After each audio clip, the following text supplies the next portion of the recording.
Have you ever felt like you have a mountain of potential, but you're stuck at the bottom because you just can't get out of your own way? You know what you need to do. You have the dream, you have the intelligence, but when it comes time to sit down and do the work, your mind just drifts away. It's frustrating, isn't it? You feel like you're fighting a war inside your own head and you're losing. Well, today I'm going to tell you a story about a boy who felt exactly like that. He had the brains to be a genius, but the attention span of a goldfish. And the lesson he learned didn't just change his grades, it changed his entire life. If you've ever wondered how to focus on studies or how to finally take control of your future, this story is for you. Let me introduce you to Ryan. In his small town, everyone knew Ryan. He was the smart kid, you know the type. He didn't have to try very hard to get B's or A minuses. Teachers loved him because he was bright, and his parents were convinced he was going to do big things. Ryan believed it too. He had a massive dream. He wanted to be a doctor. He wanted to save lives. Ideally, everything was set. The path was clear. But Ryan had a secret problem. It was a problem that intelligence couldn't fix.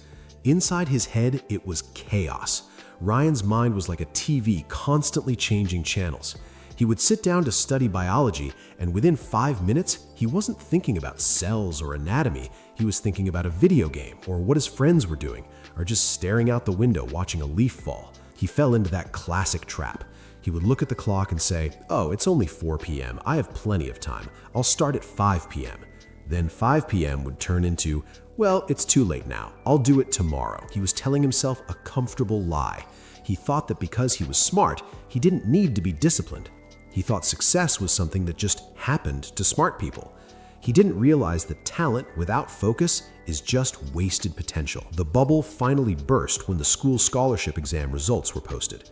This was the big one. This was the exam that would pave the way for medical school.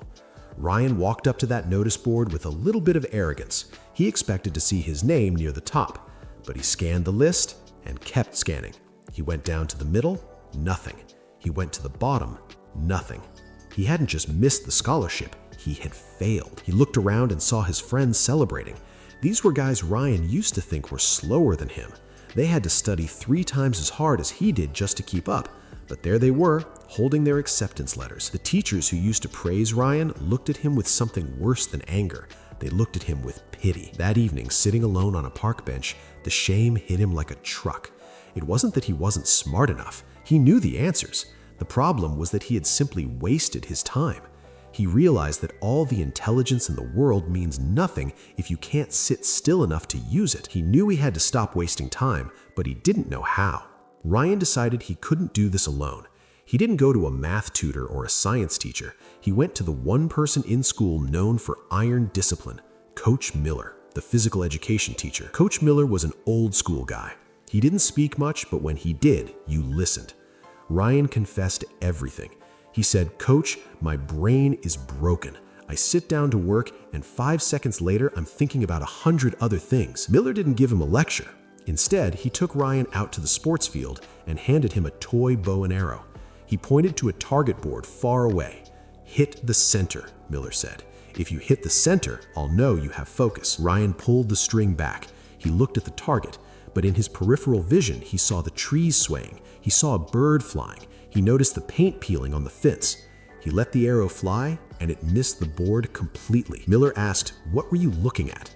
Ryan was honest. "I saw the target, but I also saw the trees and the fence and the bird." Miller shook his head. "That is why you fail, Ryan. You were seeing everything, so you were hitting nothing. A true marksman sees only the bullseye. The rest of the world ceases to exist." They sat down on the grass, and Miller gave Ryan the blueprint. He told him that the mind is a muscle, and right now, Ryan's focus muscle is weak. He gave him 4 rules to live by. Miller said, "Ryan, you need to be a security guard for your own brain. When you are studying and your mind tries to run away to think about a movie or a game, you have to catch it. Physically tell yourself, 'No, I am here, I am studying.' Bring your mind back. It will run away 1,000 times. You bring it back 1,000 times. Motivation is garbage. Routine is gold. Don't study when you feel like it. You never feel like it. Set a schedule. 4 p.m. to 6 p.m. is work time. No arguments. Your brain needs to know this time block is non-negotiable." This is the hardest one, Miller warned. Your phone, the TV, social media, they are thieves. They steal your future. When you work, the phone goes in another room. You cannot have willpower if you are constantly fighting temptation. Remove the temptation. You won't fix this in a day, Miller told him. You will fail tomorrow. You will struggle next week, but you have to show up every single day.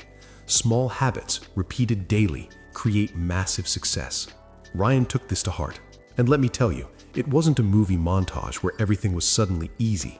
The first week was miserable. Ryan sat at his desk and his brain screamed for dopamine. He wanted to check his phone so bad his hands were shaking. He felt bored. He felt restless. But he remembered the arrow. He remembered the target.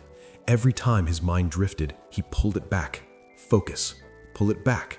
Focus. Slowly, the noise in his head got quieter. 10 minutes of focus became 20. 20 became an hour.